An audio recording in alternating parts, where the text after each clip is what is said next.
Bonjour à tous et bienvenue dans Cult & Click pour une nouvelle vidéo avec l'ami Kerr. Et on va parler de cette petite série que de plus en plus d'entre vous êtes en train de découvrir. Je parle évidemment de Game of Thrones. La saison finale, la saison 8, épisode 2. Il ne reste plus que 4 épisodes. Mais en tout cas, on a de bons épisodes et ça, c'est bien. Allez, donc du coup, on va déjà vous dire merci à tous de regarder. Merci à tous de vous abonner si ce n'est pas déjà fait en activant la petite cloche qui doit être par là, je Oui, puis suppose. juste en appuyant aussi sur abonner. En plus, c'est gratuit, Ouais. donc n'hésitez pas à le faire. Et donc, on va tout de suite passer donc sur l'épisode. Épisode qui a été réalisé par David Nutter, qui est quelqu'un qui a réalisé de très nombreux épisodes. Je vous invite à regarder les making-of qui sont sur YouTube de la série. Et on voit notamment de nombreuses interviews de David Nutter. Mais sans plus attendre, on va donner notre avis. Quel est ton avis sur cet épisode ? Et après, il y aura l'analyse, évidemment. Eh ben, j'ai trouvé que c'était un excellent épisode. Alors, c'est un épisode qui divise et je peux comprendre certains points de vue de personnes qui disent que ça avance pas assez, que c'est la saison finale et que on pouvait s'attendre à un peu plus d'événements, pourquoi pas des morts déjà dès l'épisode 2.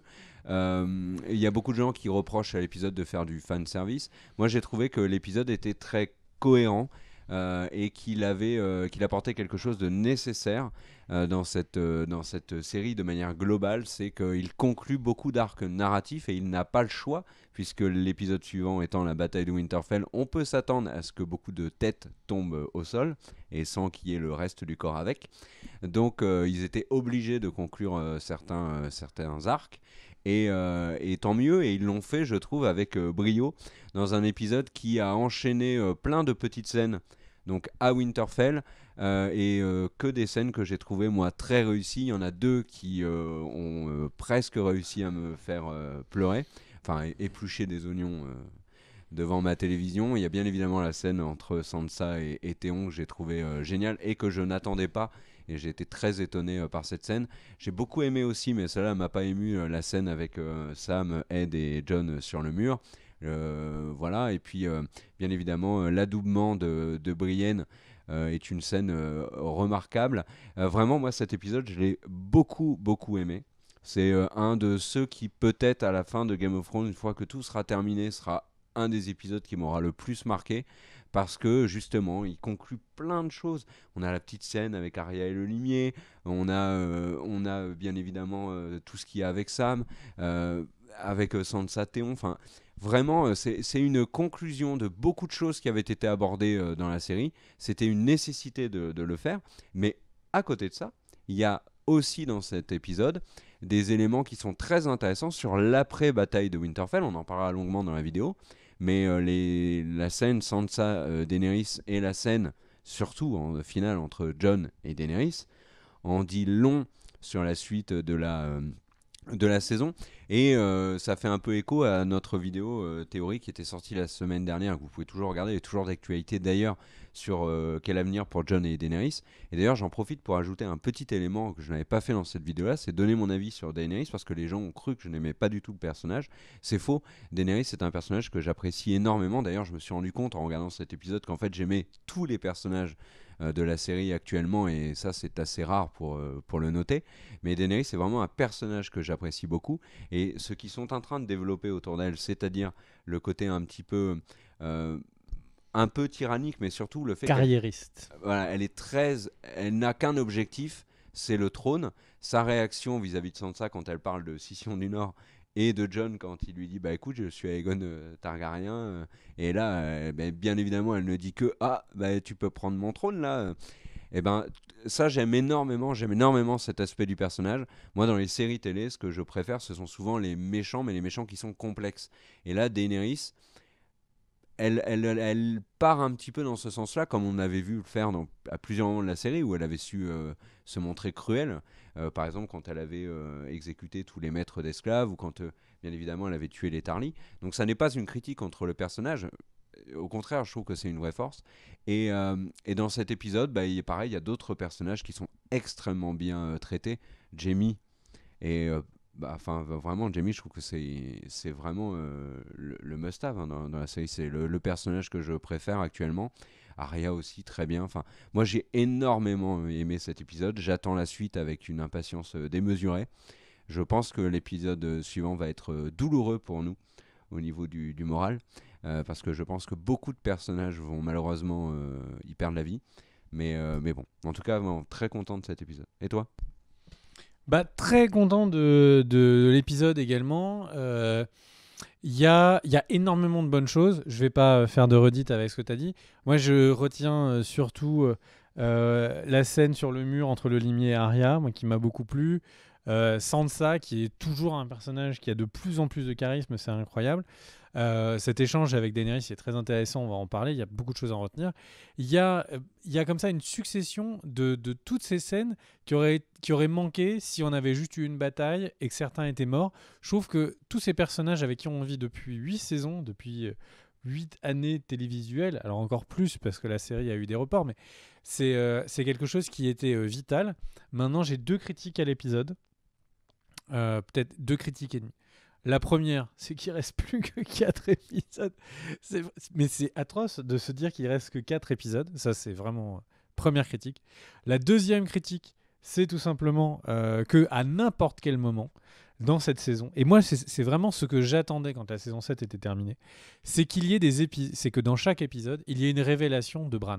Et que Bran permette d'accélérer l'histoire et qu'il y ait des révélations sur des choses. Alors, j'en parlais avec elle en off, et je lui ai dit, t'imagines qu'en fait, avec Bran, il pourrait faire un flashback avec l'Empire Targaryen, avec les Valériens, comment est-ce qu'ils ont fait l'acier valérien, il pourrait avoir le secret, il pourrait ramener comme ça des trucs incroyables à chaque scène, d'avoir les arrivées massives de dragons sur Westeros.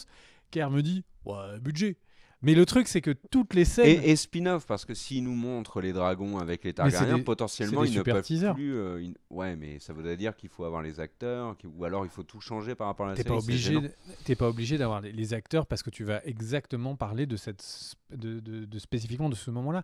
Mais si, admettons qu'on dise, non, mais en fait, ouais, vous comprenez, Game of Thrones, ils ont plus de budget parce qu'ils ont mis Ghost. Ils ont mis Ghost dans cet épisode. Donc ils ont plus une thune. Et ben en fait, le truc, c'est que ils pourraient juste nous montrer les enfants de la forêt qui font l'alliance avec les humains contre les marcheurs blancs. Il pourrait y avoir des moments, en fait. C'est un truc qui m'a manqué. Cet épisode est excellent dans ce qu'il amène en au revoir, en émotion. Mais par contre, il y a un truc qui est facile. Il est là, Bran, il peut faire ce flashback. Et ils ne le permettent pas, je ne sais pas pourquoi. C'est extrêmement déstabilisant. Et le petit truc et demi, allez, j'ai 2 petits trucs et demi. J'avais pas envie de voir Arya nue. Bon, on la voit pas, etc. Mais pour moi, c'est la petite demoiselle qui échappait à la mort de son père.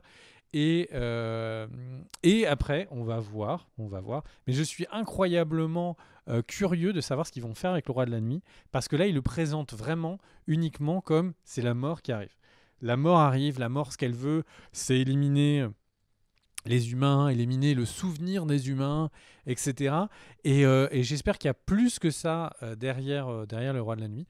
Mais bon, une fois qu'on a dit ça, et vous le voyez, c'est des défauts de qualité. J'ai tellement hâte de continuer cette série, de voir à quel point elle réussit à avoir des échanges. Quand la scène commence où ils sont tous près du feu, je ne m'attendais pas à ce que ce soit l'adoubement de Brienne. Et en plus, ils arrivent même à cacher le titre des épisodes. Cet épisode dont on pensait, dans la communication d'HBO, il avait un certain titre. Et là, l'épisode sorti sur IMDb, l'épisode est renommé, entre guillemets, donc le chevalier, enfin la chevalière des 7 royaumes. C'est vraiment étonnant la qualité d'écriture des showrunners, quoi. Mais passons tout de suite à l'analyse. Avant, j'aimerais juste rajouter quelque chose dans le positif sur ces 2 premiers épisodes, qui est souvent présenté comme une critique par certains. Je l'entends, il n'y a aucun souci, mais le fait que, tu sais, il se passe pas énormément de choses sur ces 2 premiers épisodes, et comme tu dis, il n'en reste que 4. Mais justement, moi, je trouve que c'est la force, c'est que la série ne se trahit pas. Jamais dans Game of Thrones, il y a eu un début de saison en fanfare avec massacre sur massacre, des révélations de fou. Non, la série met sa saison en place doucement, mais elle le fait très bien avec la qualité de l'écriture, etc. On voit bien où elle veut aller. Et là, elle continue. Alors certes, il n'y a que 6 épisodes dans cette saison, mais elle le fait bien.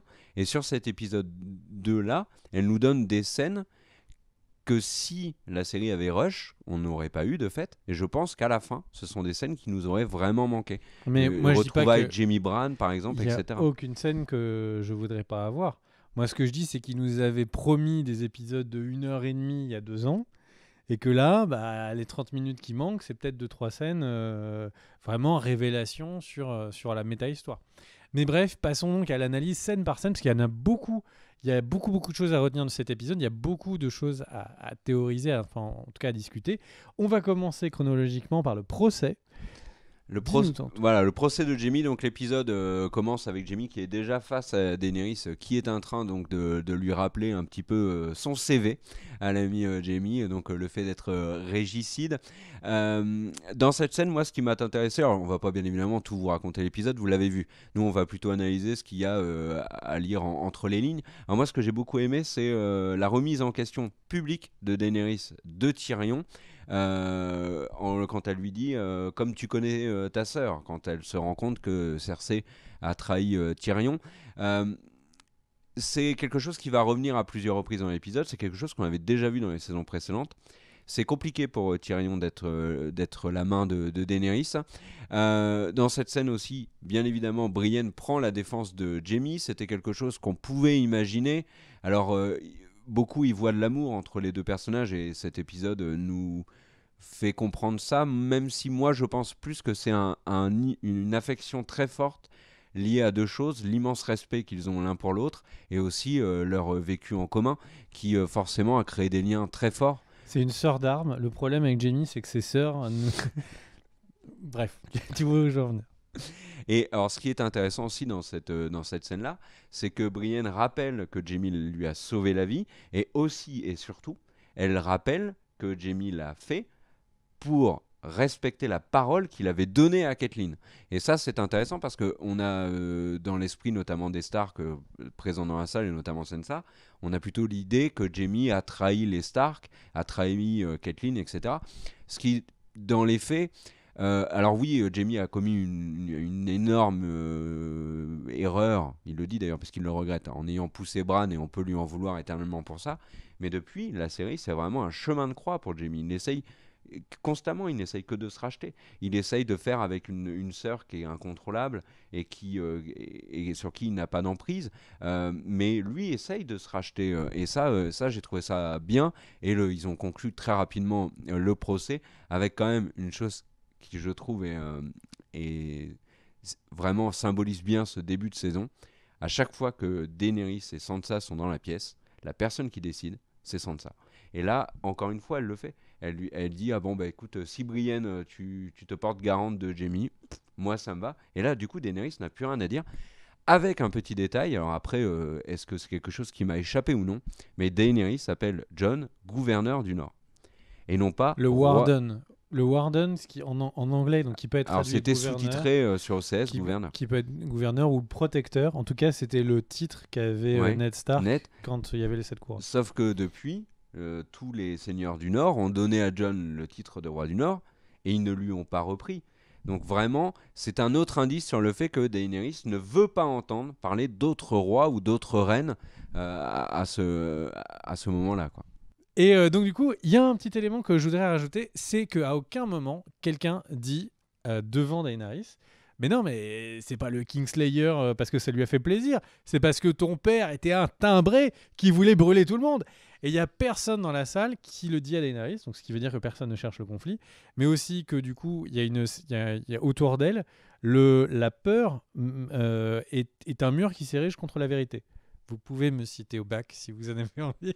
Mais le truc, c'est que très concrètement, ça sous-entend qu'il y a un truc qui s'est cassé entre Daenerys et ses conseils, notamment avec Tyrion, et ce qui nous amène à la scène suivante.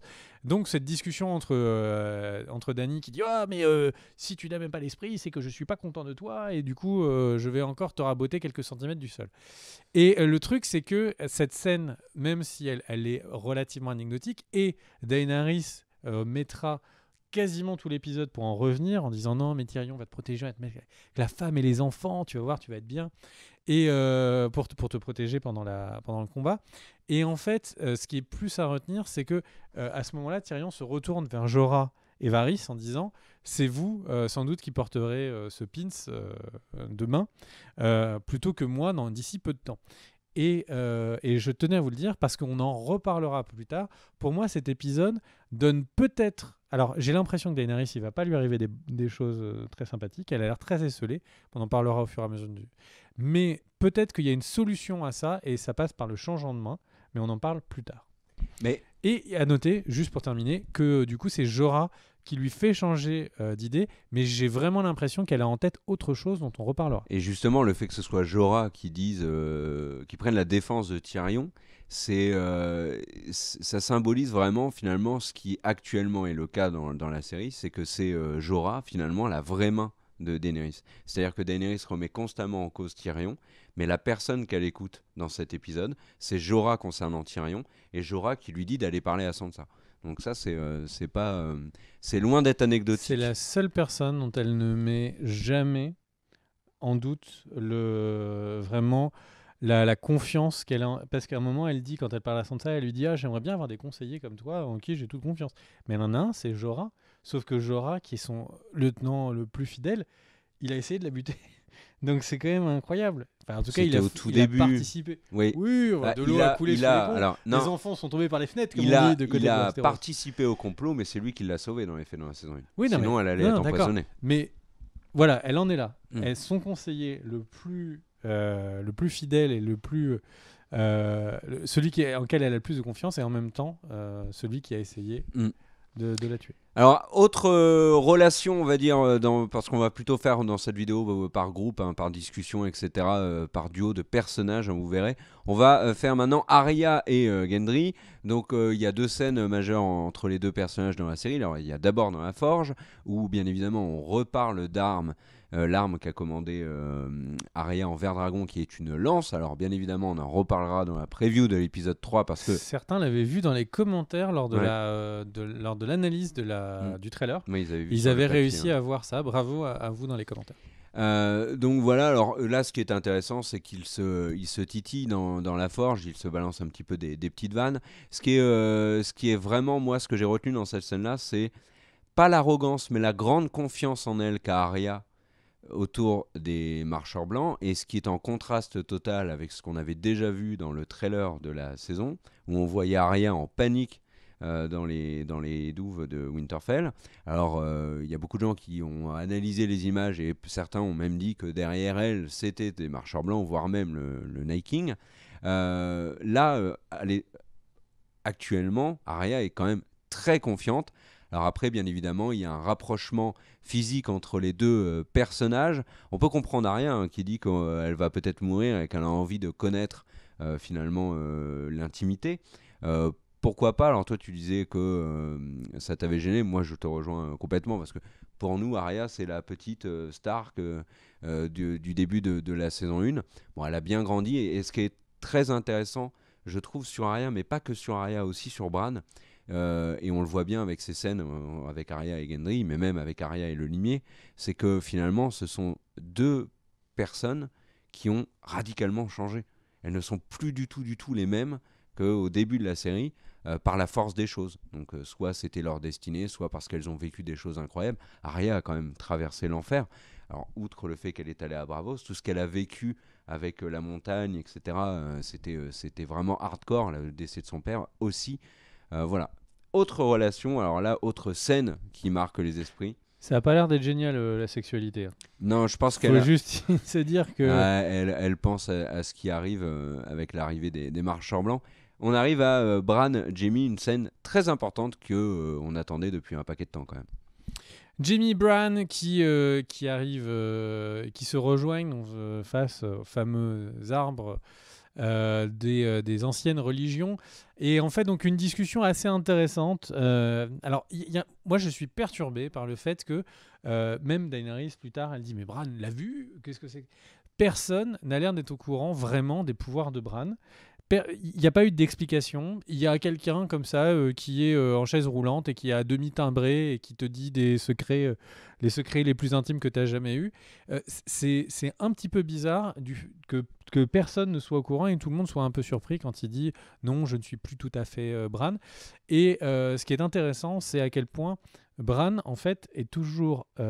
alors, on l'avait dit pendant l'analyse de la preview du trailer, donc de l'épisode 2, que, en fait, il est tellement détaché de tout qu'il aurait été étonnant qu'il en veuille à Jaime et qu'il veuille du coup lui fasse se venger. Il n'en est plus là en fait. Bran, il n'est plus vraiment tout à fait humain, comme il le dit. Il est extrêmement détaché des émotions depuis qu'il a son pouvoir. Et il en est juste en train de constater froidement que Jaime devait lui faire ça pour qu'il ait son chemin de rédemption, vers justement le retour à ses vœux, vers des personnages comme Brienne plutôt que de sa sœur. Et en ça, je trouve que l'échange est intéressant. Par contre, pour moi, ça met vraiment le doute sur Bran. Bran, s'il est à ce point-là détaché de son humanité, va-t-il devenir quelqu'un qui n'a plus l'humanité à cœur ? C'est une question que je pose. C'est possible. Alors dans cette scène aussi, ce qui est très intéressant, c'est clairement que Jaime lui dit qu'il regrette, que Bran explique qu'il ne serait jamais devenu la Corneille sans son intervention. C'était ce qu'on avait dit dans la preview. Alors beaucoup de gens avaient dit que non, mais en fait, si on se rappelle, Ned devait prendre Bran avec lui à Port-Réal. Donc il aurait eu un chemin qui était tout à fait différent. Et la scène se termine par une remarque de Bran qui, je trouve, ne manque pas d'intérêt. Il dit à Jaime, qu'est-ce qui vous dit qu'il y aura un après ? En sachant que Bran voit les choses, je dis pas qu'il a vu forcément ce qui allait arriver, mais en tout cas, c'est extrêmement perturbant sur l'issue de la bataille de Winterfell. Mais la différence, c'est que lui, il sait exactement, ou en tout cas, il sait exactement le nombre de forces avec lequel arrive le roi de la nuit. Et il se dit, oh là là, ils se font tous les malins avec leur armée de 30 000 hommes, 20 000 hommes. Et là, d'un seul coup, en fait, il sait qu'en face, il y en a peut-être 100 000. Bref. Bon. C'est beaucoup. Et quand on n'a pas Léonidas dans ses rangs, eh ben, être en sous-effectif, c'est compliqué. C'est peut-être Léonidas, l'arrivée surprise de l'épisode 3. Alors maintenant, on passe à Jaime et Tyrion. En fait, toutes leurs scènes dans cet épisode sont de nombreuses références à ce qui s'était passé dans les saisons précédentes. Alors par exemple, les fameux mourir à 80 ans dans le lit, voilà. Et puis la référence au lion doré, hein. On se rappelle comment Jaime était arrivé à Winterfell dans le pilote de la série. Ça fait en tout cas très plaisir de voir les deux frères ensemble, des scènes certes éphémères, hein, bien évidemment, la série arrivant à sa fin, mais en tout cas c'était des scènes qu'on n'avait pas eues depuis très longtemps et qui nous avaient manqué, qui étaient très réussies au début de la série. On va parler maintenant de Jaime et Brienne, beaucoup de choses à dire. Alors tout à fait, donc Jaime va sur donc, le terrain qui est juste devant Winterfell. On voit les défenses de Winterfell se préparer, on voit donc du coup des guets qui sont montés, on voit également que les défenses de la ville sont toutes équipées de vers dragons un peu partout, que même les pics qui sont à l'avant de la ville sont en vers dragon. Il est à noter, si vous regardez attentivement le générique, que vous verrez que quand la ville est en train de monter, les défenses et des douves improvisées justement avec des pics apparaissent pendant ce générique. Donc ces douves qu'on voit créées pendant l'épisode 2. Et du coup, on voit les Immaculés monter tout ça. Également devant les Immaculés se trouve Brienne, qui est en train de superviser l'entraînement de certains hommes, dont Podrick. Et Jaime vient les rejoindre. Alors, élément qui, à mon avis, n'est pas du tout anodin, on voit que Podrick est devenu plutôt bon, qu'il est en train de malmener plusieurs de ses camarades. Est-ce que ça veut dire que Podrick aura, lors de l'épisode 3, un moment de bravoure? On peut imaginer.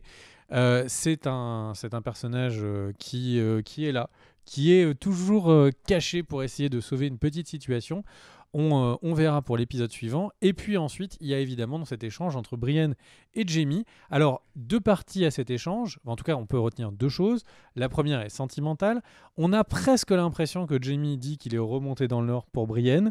Mais derrière, on comprend que c'est plus un ensemble, que c'est ses vœux et qu'il veut tenir. Peut-être même que Brienne représente le chevalier qu'il aurait voulu être.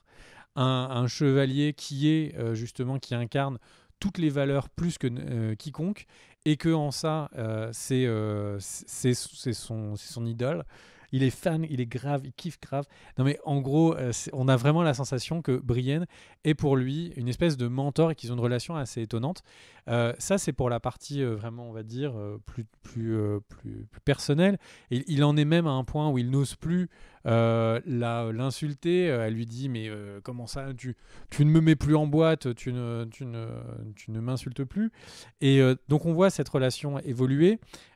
Il fait la remarque après qu'il n'est plus le combattant qu'il fut, et donc on peut comprendre qu'il veut être sur les rangs, mais qu'il ne sera peut-être pas aussi bon qu'il le fut. Il fut un temps. On rappelle que c'est sa main directrice, celle avec laquelle il portait son épée, qui a été coupée. Mais surtout, il y a la deuxième partie, la partie militaire de cette discussion qu'on comprend. Donc Brienne va défendre le flanc gauche de Winterfell. Le flanc gauche dont elle dit que c'est un bon terrain parce qu'il est légèrement en hauteur. Et ça, on en parlera lors de la critique de la preview de l'épisode 3, vidéo qui sort demain, l'analyse. Pour voir un petit peu si on arrive de cette information-là d'en tirer plus. Voilà, ça c'est pour cette scène. Et aussi dans cette scène-là, Jaime dit qu'il aimerait être sous les ordres de Brienne, ce qui est quand même change beaucoup. Et Jaime reconnaît aussi sa faiblesse. Il reconnaît qu'il ne se bat plus comme avant. Donc voilà. Relation suivante, scène suivante, bien évidemment, celle entre Daenerys et Sansa qui ne manque pas d'intérêt. Alors c'est Jorah qui incite, on le comprend, hein, Daenerys à aller discuter avec Sansa. Le début de la discussion est plutôt sympathique, on se dit qu'elles vont discuter amicalement. Alors il y a une révélation, des propos de Daenerys dans cette scène où elle se contredit complètement à mon sens, quand elle explique en fait alors elle dit un truc qui est hyper intéressant, c'est que depuis gamine, elle ne voulait qu'une seule chose, c'est le trône. Donc ça, là-dessus, on veut bien la croire, aucun souci. Et après, elle dit qu'elle est tombée amoureuse de Jon et que du coup, elle en est là. Alors, elle dit ça pour montrer que c'est finalement Jon qui a changé Daenerys, c'est pas finalement l'inverse. Mais quand Sansa explique qu'il apparaît peu probable que le Nord se rallie à Daenerys et donc perde son indépendance, qu'ils ont pris de force au cours de la série, la réaction de Daenerys est assez violente, puisqu'elle retire sa main qu'elle avait mise dans celle de Sansa. Et là, c'est vraiment pour nous montrer que ça va poser énormément de problèmes dans la suite de la saison. C'est la relation de Daenerys au pouvoir et de Daenerys avec potentiellement ceux qui peuvent être des concurrents. Juste un élément que je veux rajouter sur cet échange, à ce moment-là de l'épisode, je me suis demandé si elle n'allait pas proposer la main, proposer, je voudrais prendre ta main. Non, mais si elle n'avait pas proposé à Sansa de devenir sa main. Ah bon ? Ils se connaissent depuis trop peu de temps. Ah oui, tu as raison. Mais ça aurait été stratégiquement extrêmement malin. Elle se marie avec Jon. À ce moment-là, elle n'est pas au courant pour Jon. Elle se marie avec Jon et derrière, elle fait de Sansa, qui a l'air incroyablement aimée, respectée, etc., sa main. C'est extrêmement logique. Et Tyrion, il ne lui ramène aucune faction. Elle est Lannister, c'est quand même pas rien. Non, elle ne lui ramène aucune faction parce que elle pensait peut-être que Cersei allait amener ses armées parce que Tyrion. Elle a la preuve que non à la première scène. Tyrion ne lui ramène personne. Jaime ne lui ramène personne. Les Lannister... Pour le moment. Une fois la guerre terminée et que Cersei est morte, elle aura besoin des Lannister, en tout cas des seigneurs qui possèdent ces terres-là. Des Lannister, si c'est Tyrion, un autre des cousins prendrait le contrôle. On voit pas du tout les Lannister sous le contrôle de Tyrion. Enfin, en tout cas, souviens-toi de la tablée avec tous les Lannister, parce qu'il y avait Tywin. Parce qu'il était main du roi. Parce que Tywin l'avait mis là et que Tywin gérait tout. Donc très concrètement, je pense que Daenerys est en train de se rendre compte que ce Tyrion Lannister ne peut pas lui amener grand monde. Mais bref, ce n'est pas le cas. En plus, il se retire la main.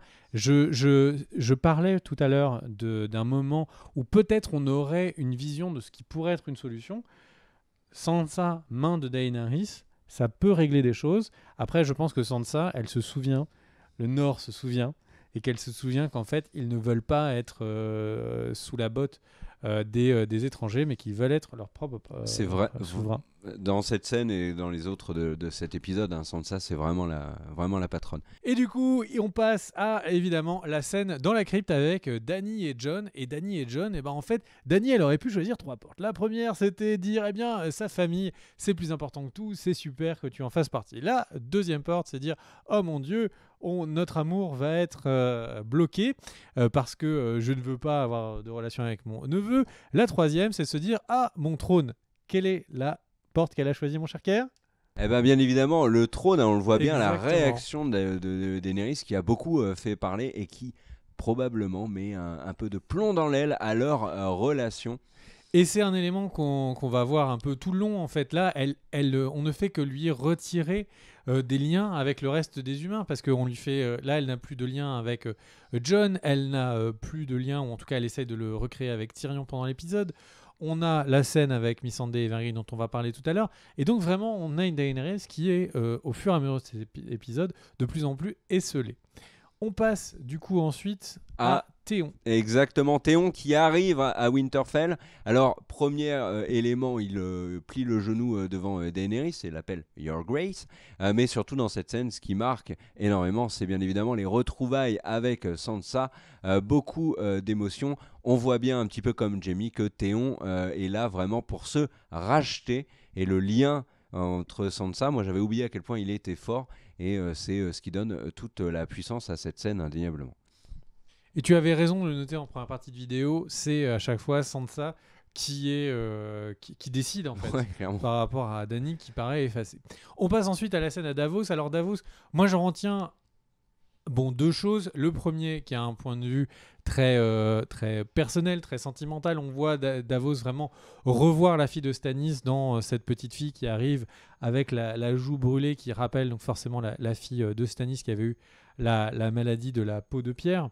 Mais évidemment, on a le fait qu'on parle énormément des cryptes. Gilly qui parle du fait d'aller dans les cryptes. On parle de la petite qui évoque le fait de devoir défendre les cryptes. Ça donne un peu l'impression que ces cryptes où vont être femmes et enfants vont en fait être peut-être une zone d'attaque, mais ce n'est qu'une théorie. Tu avais ensuite une autre chose à dire. Voilà, Ed, Beric et Tormund reviennent et dans cette scène, alors outre le retour de Tormund qui immédiatement dit, elle est où la grande c'est le retour des bonnes blagues de Tormund sur Brienne et c'est vrai que ça fait marrer tout le monde tant que c'est pas trop lourdeau. Et là dans cette scène, ce qui est intéressant surtout, c'est les propos de Jon qui dit que si on tue le Night King, potentiellement on tue beaucoup de monde et que c'est lui la cible. Pourquoi beaucoup de monde? Parce que il y a un lien entre le marcheur blanc qui crée les zombies et donc ces créatures. Si on tue le marcheur blanc, on l'a vu dans la saison 7, et ben les autres zombies qu'il a créés meurent instantanément. Et du coup, on passe à la scène du conseil. Donc scène du conseil qui a des éléments importants et d'autres moins. Dans les éléments un peu moins importants, il y a les blagues de Tormund à Brienne. Il y a également en fait qu'on comprend que Daenerys veut montrer à Tyrion qu'elle lui renouvelle sa confiance, qu'elle lui reparle des cryptes, vas-y dans les cryptes. Donc encore une fois, on pense que dans ces cryptes, il va s'y passer des choses. On voit dans cette image à quel point les décorateurs veulent nous faire comprendre qu'il y a beaucoup de marcheurs blancs par rapport aux armées humaines. Il y a également de nombreuses... là, vraiment, c'est cette photo de tablé où on a l'impression de revoir toute cette épopée, toutes ces saisons, tous ces personnages qu'on a suivis tout le temps. Arya est présente quand Jon dit que le roi de la nuit, si on le tue, eh bien, on peut du coup anéantir son armée. On sait qu'Arya du coup a pour plan de sans doute aller l'attaquer. Il y a évidemment derrière cette discussion sur le fait de peut-être essayer de le tuer avec du feu de dragon, mais on sent qu'ils ne savent pas. Ils ne savent pas comment tuer ce roi de la nuit. Et après, l'élément le plus important, évidemment, c'est Bran. Bran qui, d'un seul coup, donne un contexte qui n'était jamais arrivé de pourquoi est-ce que le roi de la nuit veut se venger. Et oui, parce que là, il dit qu'il veut juste se venger du monde des hommes. Il veut faire disparaître les hommes et tuer la corneille, parce que la corneille est la mémoire des hommes. Alors, à titre personnel, j'espère qu'il y a un peu plus que ça derrière ce méchant qui n'aurait comme pour seul autre argument, ou en tout cas background, la vengeance et le fait qu'il représente littéralement la mort. J'espère qu'on découvrira plus de choses. Ce serait très anti-goth que d'avoir un méchant sans nuance, mais ça, on va le voir assez vite. Potentiellement, Bran, dans cette scène, nous explique les objectifs du roi de la nuit. Et j'espère qu'il y en a plus. Ouais. Et également à noter à quel point en fait le réalisateur s'intéresse aux cartes pour nous montrer vraiment là où vont se dérouler la bataille, les 1h30 de bataille de l'épisode suivant. Et puis donc en terminons sur le point que c'est donc Theon qui se propose pour aller sauver, en tout cas protéger Bran. peut au niveau de l'arme. Ouais. on se demande un peu quelle protection il va pouvoir fournir, hein, parce que c'est de loin ceux qui sont présents un des moins compétents au combat, mais on sent qu'il aura cœur à mourir, hein, Voilà, pour les Stark. il veut se racheter. Alors, puisqu'on parle de la bataille, il y a plusieurs scènes entre Missandei et Vergris. Alors, leur but, bien évidemment, c'est de nous faire comprendre d'une certaine manière que c'est une forme d'adieu. Il risque d'y avoir un des deux personnages qui va y passer dans cet épisode 3 et on en parle dans la preview d'ailleurs. On a ensuite donc cette fameuse scène entre Ed, Sam et du coup John, en fait cette retrouvaille, et puis surtout notre personnage canin préféré, je parle de Gus, bien évidemment, oui. qui fait sa première apparition dans la saison. Et on a donc quand il y a Ghost, il n'y a pas de dragon. Quand il y a des dragons, il n'y a pas Ghost. C'est le budget oblige. Mais donc on a vraiment cette scène. Alors moi que j'ai trouvé une de mes scènes préférées parce que on voyait vraiment la garde de la nuit à l'ancienne être là. Ça m'a rappelé tous ces épisodes où on voyait donc les fameux jeux des trônes, le machiavélisme de tous ces ministres et personnes en cours, alors que pendant ce temps-là, on avait ces trois bons gaillards qui allaient affronter des géants, des êtres fantastiques de l'autre côté du mur. Et au final, pourtant, eux, ils étaient toujours là. Et c'est pour ça qu'en fait, ce qui est intéressant, c'est à quel point eux font des blagues comme les autres sur le fait que Sam est le pourfendeur de ses femmes. Et le truc, c'est que on sent que malgré toutes les blagues, on en revient à ce que Ed dit, les vivants brûlent les morts. Parce qu'eux savent qu'il y a une grande partie des gens qui vont mourir. Eux savent que à n'importe quel moment dans la bataille, le roi de la nuit peut se ramener des renforts instantanément en ramenant les morts à la vie. Et que même s'il ne reste plus que lui sur le champ de bataille, en levant l'intégralité des forces de Winterfell, il peut se retrouver avec de nouveau une armée face à personne. Et c'est ça qui le rend terrifiant. On arrive à la scène de la cheminée. Alors il s'y passe plein de choses, hein. On peut retenir bien évidemment la réaction de Jaime, l'anecdote de Tormund avec l'ogre, la chanson de Podrick, mais retenons surtout bien évidemment l'adoubement de Brienne, une scène magnifique qui conclut réellement l'arc de Jaime et Brienne. Ils en ont vécu beaucoup ensemble. Et là, on peut dire c'est une note finale, une touche finale, avant que peut-être l'un des deux décède dans l'épisode suivant. La chanson de Podrick qui fait effectivement beaucoup penser du coup au Seigneur des Anneaux. Hein. Alors, danser et chanter, maître Hobbit. Oui, en effet, de Pipin, bien sûr, notamment lors de la charge de Faramir contre Osgiliath. Ensuite, on a la scène sur les remparts avec le limier et Arya, et on se rend compte à quel point ces deux personnages, que tout opposé, naissance, genre, famille, rang, tout ce que vous voulez, tous les opposés, et au final, on sent qu'ils sont maintenant de même cuir. Et surtout, un élément intéressant, c'est que quand Arya demande au limier pourquoi il est vraiment là, il refuse de répondre. En fait, il lui dit bah en fait je t'ai bien sauvé, sous-entendu bah je suis pas un si mauvais bougre, alors que nous on sait que dans la saison 7, il avait eu une vision dans les flammes et que c'est une vision religieuse qui l'a ramené sur le chemin de la bataille. Il y a également donc Dondarrion qui arrive, donc là on a quand même Arya et une partie de sa liste qui sont tous présents, et Arya dit un élément important, elle dit il fut sur ma liste, il fut un temps, donc soit comme c'était une des théories que tu avais dit en off, eh bien il n'est tout simplement plus dessus parce que Gendry est toujours en vie. Gendry est toujours en vie, ou alors tout simplement eh bien Arya a d'autres chats à fouetter que sa liste là tout de suite, sauver le monde des vivants est plus important. Un élément aussi à retenir, c'est qu'on reprécise que Dondarrion est mort 19 fois, qu'on reprécise que Dondarrion n'a plus Thoros de Myr pour être de nouveau vivant une 20e fois. Et ça, c'est un élément important. Qu'est-ce que ça veut dire ? Est-ce que du coup, il y a vraiment une dualité entre la magie des prêtres rouges et celle du roi de la nuit ? Est-ce que du coup, le roi de la nuit pourrait reprendre le contrôle de Dondarrion parce qu'il est mort ? Toutes ces questions se posent. En tout cas, c'est un personnage qui risque de nous amener une belle scène dans l'épisode suivant. Et on arrive à la scène des Mormons, les retrouvailles entre Lyanna et Jorah, une scène que beaucoup de gens espéraient, on l'a eu, pas de règlement de compte, mais quand même une petite phrase sympathique de Lyanna, bonne chance cousin, et on se revoit la semaine prochaine pour un barbecue en famille. Elle veut se battre, hein, personne ne va l'empêcher d'aller cartonner la tronche des marcheurs blancs. Et puis ensuite on a Sam qui donne l'arme des Tarly à Jorah, ça on le savait, on l'avait vu dans le trailer, une arme qui est en acier valérien, ça a de l'importance. Et l'épisode se termine avec une autre référence aux saisons précédentes, les 3 corps du Gondor, non, les 3 corps de la garde de nuit qui annoncent quoi ? L'arrivée des marcheurs blancs. Donc ça on l'avait vu dans la fin de la saison 2. Et donc voilà, les marcheurs blancs font face à Winterfell. L'épisode suivant va être dingue. Et du coup, on se retrouvera pour en parler la semaine prochaine. Le mot de la fin, mon cher Hubi. Gondor. Moi, je vous aurais dit à tous et à toutes une bonne fin de journée. Ciao. Des bisous. Le gouffre de l'Helm.